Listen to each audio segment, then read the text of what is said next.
Well, hi kids team. I am so excited for this coming weekend, and this is the update for February 25th and 26th. I can't even believe that we're at the end of this month already and this year is going by, but here we go for the weekend update. The bright idea that we're talking over this weekend is serve others. We're going to be looking over the story of Jesus washing the feet. If you want to go and look through that story and become familiar with it and just really come prepared to engage this weekend, that is found in John 13, verses 1 through 17. Since we have started the Space Between Us, the 5 Love Language series, we have, for the past couple weeks, been working on a memory verse. And I want to give you guys that emotions and then explain a challenge that I have given to the elementary kids. So it is Colossians 3:14. It says, "Above all, clothe yourselves with love, which binds us all together in perfect harmony." If you do not know those motions yet, please go over those a couple times. So if you come in and are leading a group, you know exactly what they are. Now, the challenge that I was talking about, I have given the challenge to all of the elementary age kids to know the reference. They're really good at memorizing the verses. However, they don't always know the reference. So the challenge that I have given out that I would love for everyone to come on board with is that in order for them to get their sucker, they have to know the reference too. It's really important that they get that part so that way as they grow and as they develop their faith journey, they'll remember the nuggets that we're giving to them and where they're located. The games this weekend, in preschool, we're playing a game called Going on a Picnic. It works very much similar to when we did this in elementary, but it's a little different because we're obviously working with preschoolers.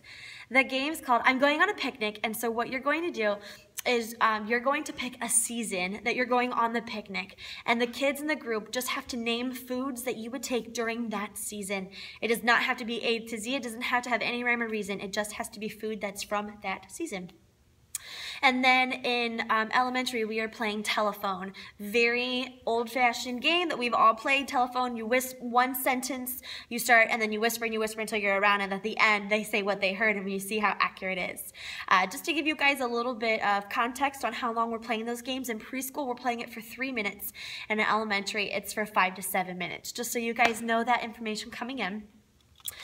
This weekend, the win for the weekend is connection. And, we're connecting with the kids and with the parents. And sometimes in group, actually all the time in group, we have a list of questions that we're trying to answer, or we have a list of things that we're trying to accomplish. Our win for the weekend is not accomplishing all the to-dos, which as adults feels a little funny. It's not about checking off those things or saying, we got through all the questions. It's about having great conversation. It's about that great connection in those conversations. If a kid has something that is going on in their life that veers off topic in a good way, go there with that kid. It is okay. So we are really looking for great conversations, connecting with the kids where they're at, not so much checking off the things on the list.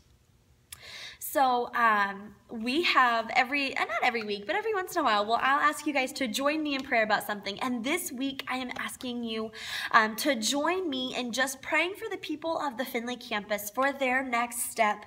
We have a Sunday night at the Creek coming up this Sunday night, which I'll get to in just a second. But we have kids and adults and students who are, sorry about that, my mouth is getting away from me, who are considering getting baptized and taking that next step publicly. But what I want us to pray about as a whole team is just the people and the kids and the students that are just asking the question or maybe even pondering, what is my next step? Will you join me in praying that God will take each and every one of them to their next step, whatever that might look like for them?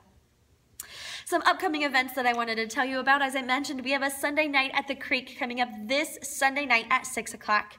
This is a great night of worship, and if you have never been to one, my golly, let me be the first to invite you to come. It is such a tank-filling night just to sing all together, to watch people go public with their faith with baptism, and it is just a really great way to wrap up the weekend. That starts at 6 o'clock, and then afterward, we're going to be having a little fun together. And then we also have a heroin awareness night coming up. I can't remember the date off the top of my head, but come and find me this weekend, and I would love to give you more information. some encouragement that I want to leave you guys with today is serving. You know, this is something that we do every single week, and we love to do it. But it's not just filling a hole. It's not just, here I am, put me wherever you need me. Well, that is a part of it. That's not the only thing that serving does. From my personal experience, as you guys know, I started out serving in Cedarville in the preschool and the 4th and 5th grade room. And what I found in my experience, and my prayer and my hope for all of you guys, is that as you are serving, it draws you in, that it draws you into better communion with God, and that it also draws you into connection with each other. We're not here to live a life alone, but we are here to live in connectedness. So that is an encouragement that I want to give to you guys. And also, serving causes you to grow. It causes you to grow spiritually because you're leading these kids, which you have to lead yourself first. It causes you to grow personally because you're going to be coming in contact with different volunteers and different families. And when I was a volunteer, it caused me to grow so much personally. And then it causes you to grow emotionally. Oh my gosh, you're going to have some kids that just tug on your heartstrings, or some kids that just bring joy to your life. And there's a whole spectrum of emotions that comes with working with kids and serving in general. So please know that it is so much more than just being in a spot. Serving draws you in and causes you to grow. And both of those things are really a thumbs up. So keep up the good work. I can't wait to see and serve with you guys this weekend. Have a great week.